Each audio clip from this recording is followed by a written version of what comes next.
üksinda vastu tuult joosta ja lehtedega võidelda. See ei ole meie.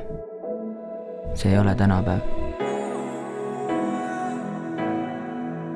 Meis on palju enamat, kui saame seda teha koos. See on meie tulevik ja meil on koht, kus meie noored plaanid vastu võetakse. Noortekeskus on mul nagu teine kodu. No arvatavasti Märjamaal ei oleks nii palju tegevusi ja ei saaks käia laagrites ega saada sõpradega kokku, et minna näiteks kuhugi noortekaga paintballi mängima ega niimoodi, vaid siis oleks kõik, kas oleks lihtsalt õues või kodus arvutis või telefonis. Kui sa siia alati tuled, siis sul on siin väga palju tegevusi teha. Sul võivad olla algul inimesed täiesti võõrad, aga kui sa tuled, siis nad hakkavad sinuga suhtlema ja mängima.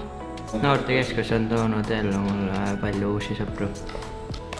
Tule sina ka noortekeskusesse.